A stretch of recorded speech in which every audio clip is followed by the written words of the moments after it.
Hey everybody, welcome back to the channel, and welcome to my first place Zoodiac deck that I took to my locals.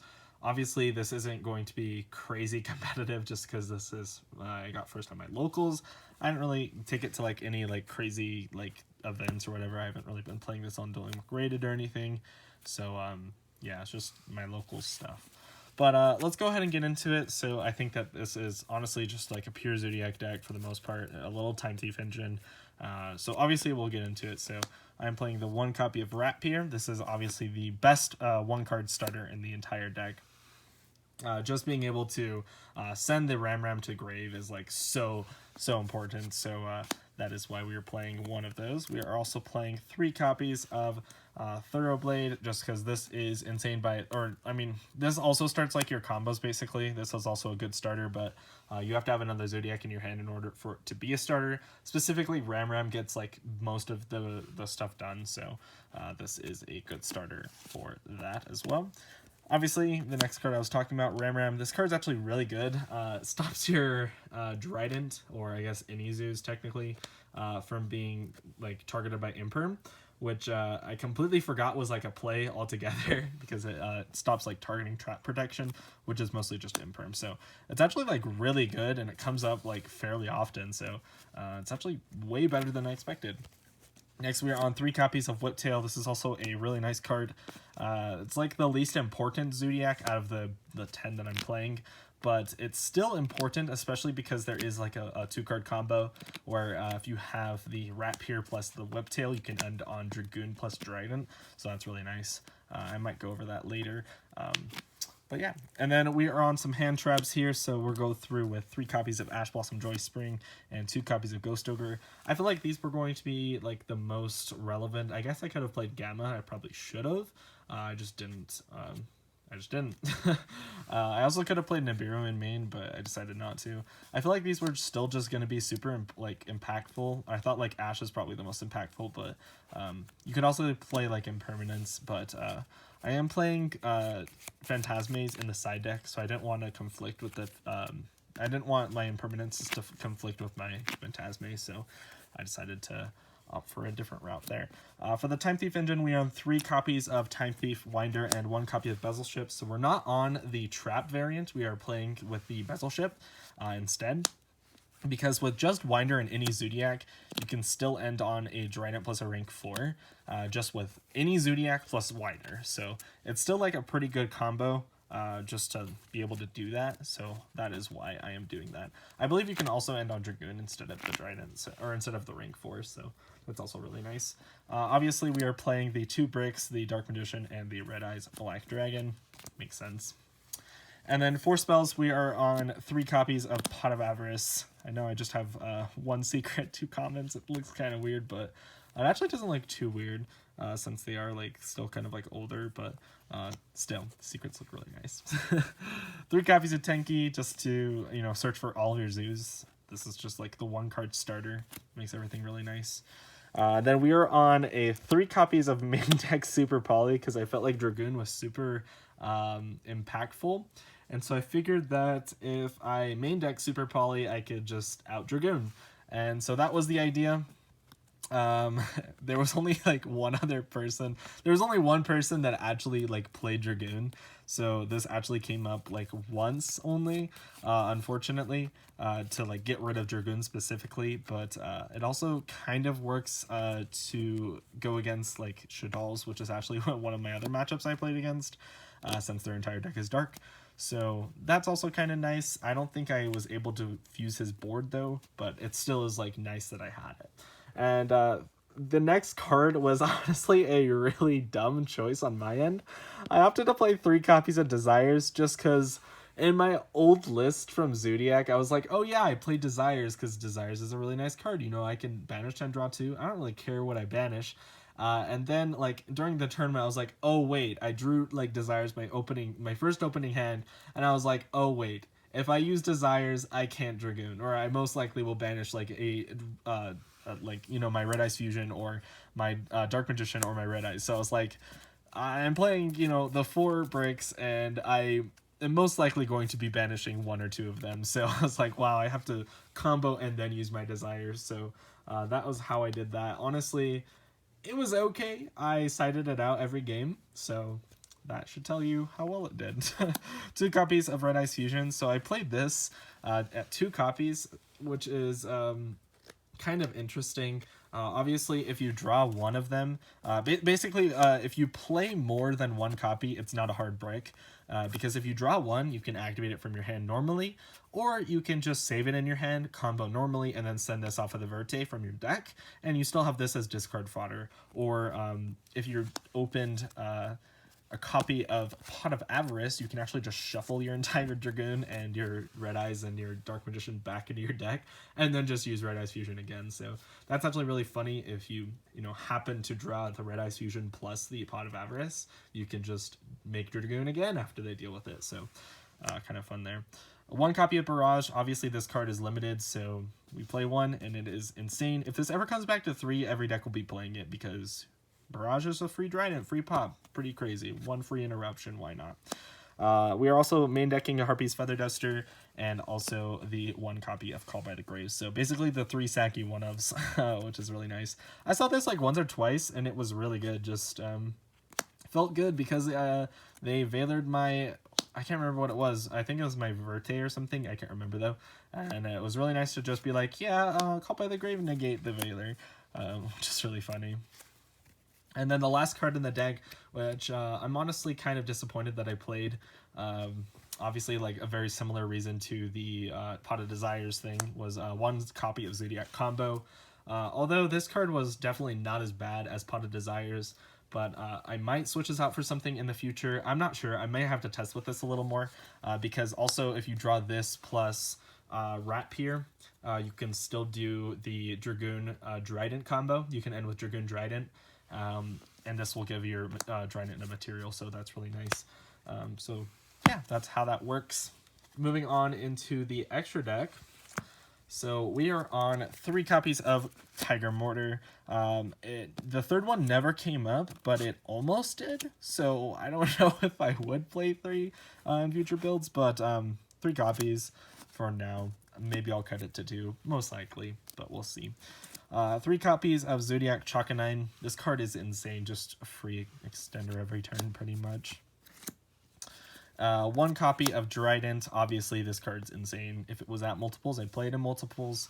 I don't know if it can come to multiples. I guess it could, but basically, every subsequent turn after turn 1 when Zoodiac, any Zoo in your hand can turn into double Drident if there is multiple Drident in the format.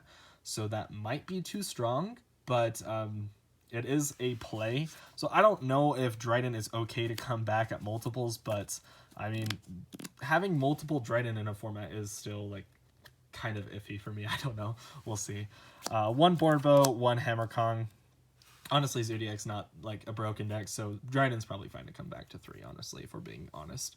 But yeah. So these are just the extras that are, just free materials. Hammer Kong's effect almost never comes up because the targeting protection is mostly just to protect from Imperm, and you can do that with Ram normally anyways, so Hammer Kong's just kind of okay, it's whatever. Borbo's also actually really nice, and it's going to become more important when we get the new rank 12 guy that you can just pop on top of an Xyz after it battles.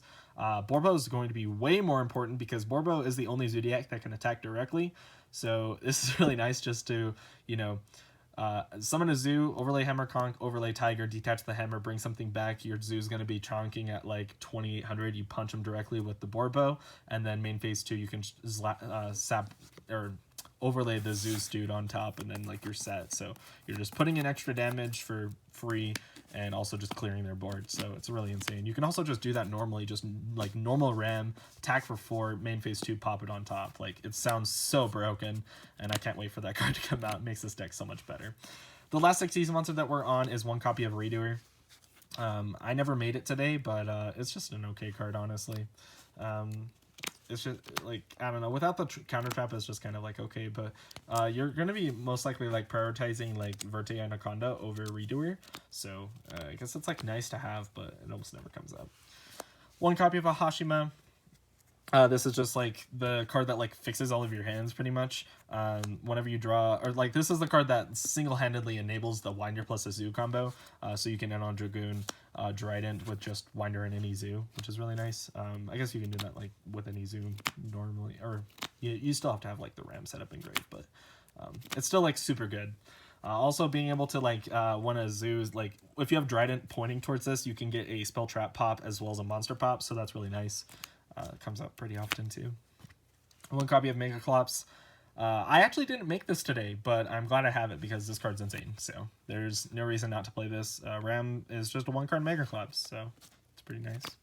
And for the last link, we are playing one copy of Verte Anaconda, obviously to make Dragoon. So speaking of that, we are on 2 fusion monsters. So we are on 1 copy of Dragoon and obviously the Starving Random Fusion Dragon, because this is a dark monster. Also, really nice thing is that with the Verte Anaconda, since we are main decking the Super Polys, we can actually summon Dragoon, change something to dark on the field, and then just send Super Poly and then fuse the Verte plus the other dark monster into Starving Venom. So that's actually a really cool play. Didn't come up today, but it's basically a Super Poly that's accessible from the extra deck, so that is really nice. It is like good to know that it is there, but it didn't come up today, unfortunately. Moving on into the side deck. The side deck's pretty generic right now. I guess not really generic to most people, but we'll go through it anyways. 3 copies of Judgment, mostly because I'm afraid of Lightning Storm slash, mostly not really Lightning Storm, but more so like Dark Ruler No More and evenly matched, basically. So that's why the Judgment's in the side deck. Also, because of that, I'm also on 3 copies of Appointer of the Red Lotus, because you have to have a discard for Dragoon anyways, so you might as well reveal that in your hand, because you're just gonna be discarding it anyways, and then you can hit something out of their hand as well, especially the evenly matched or Lightning Storm or whatever's a threat. Honestly, obviously if they don't draw any of those, you can just hit something that's not important, or important to their combo rather. So that is something really nice as well. 3 copies of Cosmic Cyclone. I think this is the best spell trap removal in the format that's obviously not Lightning Storm, since I don't own 100 color copies of Lightning Storms because those are expensive. So we're just on 3 Cosmic Cyclone. If I had Lightning Storms, I'd play them in place of this. So if you do have that, go ahead and do that. I just don't. Next, we are on 3 copies of Phantasme. This card is just pretty nice, just being able to draw into your traps or whatever. The reason I chose to play this, actually, for the most part, is because I don't like drawing the bricks. I don't like drawing Dark Magician Red Eyes, so it's really nice to just basically turn it into something else. So hopefully hand trap, hopefully Ash, Ogre, whatever. Or the last hand trap that I'm playing, which is just 2 copies of Nibiru. And the last card in the side deck was Nightmare Phoenix. I just didn't want to fit this into the extra deck.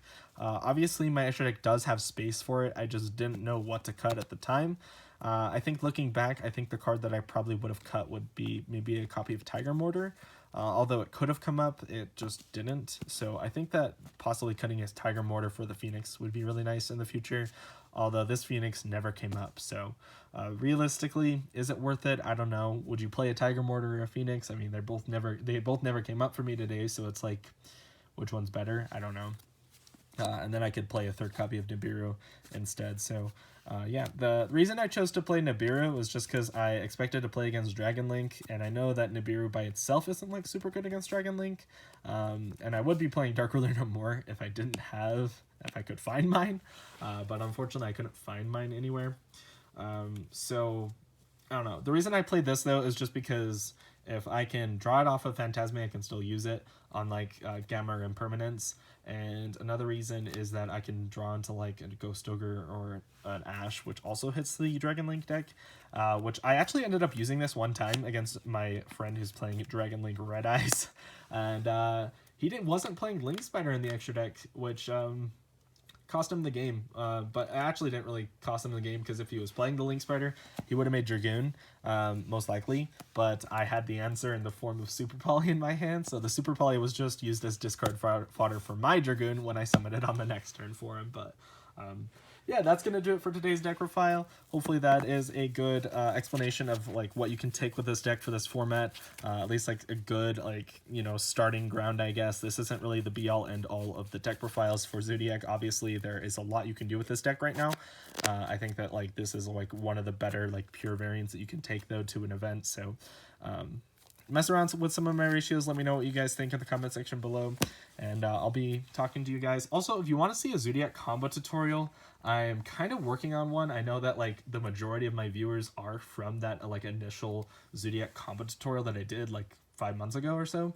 So I do want to do something like that again, but in fact this one I do want to make a bit longer, like 40-minute long tutorial. So I might do something like that. If you are interested in that, go ahead and let me know in the comment section below, and I will talk to you guys there.